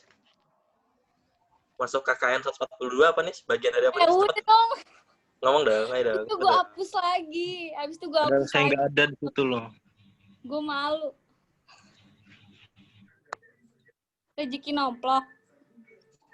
Nah, ya, Rezeki nomplok. Apaan tuh rezeki nomplok? tahu nih Mas, Anissa Mas tiba-tiba bikin story. Ih, Nomplok. Keren Rezeki banget kan nomplok. kameramen. Rezeki nomplok dari mana nih? Mas, aku mau nanya Mas, ini Mas, Malu. Kenapa? bisa kirim gak sih Mas barangan dari Cilegon ke Jogja Mas? Brownies bisa kok. Kemarin udah berhasil ngirim ke Palembang pernah. Oh, susu bisa Palembang gak? pernah. Hah? Susu bisa gak susu? Susu nggak? Nah itu tuh susu belum dapat. Belum dapat. Nanti Mas. Belum dapat Nanti sampai kita sana. Hah? Aku mesen nanti. TPC. Jangan. Nah. Jangan. Kalau ketagihan. Nanti harus TPC ya Mas. Buat pemesanan. Buat nyoba. Soalnya saya free, katanya udah nyoba kan katanya. Udah bikin story juga kan. Jangan. Gimana, Ntar tergoda. Ketagihan. Kemarin nyoba yang apa, Chef? Brownies apa, Chef? Hah? Choco chip Bisa. Gesek nggak? Coklat. Oh. Gesek bisa. Gimana? Enak. enak. Langsung habis gue. Kagak sampai sejam. Gokil. Mau minggoy gitu, mau minggoy. Taruh saya PC ya, Mas. Buat mesen nanti. Pemesanan. Oh, boleh.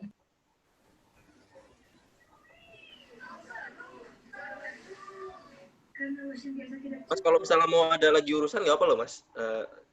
Lagi di jalan. Parah Mas, diusir Mas. Kan, takutnya lagi di Parah jalan. banget. Parah banget. Allah. Kalau saya jadi Mas Evan, saya lempar brownies tuh Mas. Mas, Enak ya itu mah. Oh, sekarang ngomong tadi menang bae Sire. Itu. Widih, Cilegonnya metu. Wih, metu Mas. Orek kuawa kita ge. Kuawa. Sirane ku nur kuawa tapi gering apa? Kirain tinggal di Jogja udah lupa orang bahasa Cilegon ya. Sebenarnya udah rada lupa. Sampai lahir terus pindah Jakarta juga udah lupa balik bahasa Cilegonnya. Soalnya Jawa juga di Jogja nggak jauh-jauh banget sih Mas sama di Banten yang di sana. Saya ngerti bahasa Jawa sini tuh gara-gara ngerti bahasa sana. Bohong. Masa sih? Kowe iki ngopo to, Nis? Nggak ngerti, Ram. Guyu. Ramadan abis nikahin siapa, Mas? Hah? Mas Ramadan itu abis nikahin siapa? Abis ngiring tadi, abis ngiring. Ramadan. Sholat. Gua abis sholat. Gila. Alhamdulillah. Mas Danang nggak promosi lagi, Mas? Apa tadi, Mas? Promosi apa, Mas? Apa? Mas Mas Danang nih tadi. Danang nggak promosi lagi. Mana coba Mas gantungannya? Mana nih? Pamit dulu ya. Oh iya, Oh, Mas. iya, Mas. Hati-hati ya, Mas. Di jalan, Mas. Iya, ya. Kasih sampai ketemu besok jam berapa? Jam 9-an lagi ya? Oke, Iya, Mas. Iya, jam 9. Berarti Mas Kemal datang ya? Datang dong. Mas, datang. Ada lah nanti, Mas. Pantara lah itu. Virtual. Ya wes, kalau gitu. Makasih ya, Mas. Ya, Assalamualaikum. Waalaikumsalam. Salam. Ini udah belum bro? Mau tag saya ini bro. Mas Rizky Nanda ini sebagai mitra apa ya? Tolong. Mau rapat dulu, bentar Don. Jangan keluar dulu, Don. Pasti mau Kontak hafal. hafalan bro. Terakhir jam 12 nih bro. Apa? Kontak Apalan? hafalan. MKE pasti. MKE. Bentar. Gak lama. Bentar doang, sumpah. Gak lama. Ini teman Mas Danang mau stay terus, Mas. Tidur orangnya itu. Ya, tajak. Dapat. Yaudah langsung aja lah. Jadi buat besok nih kan ada kegiatan nih.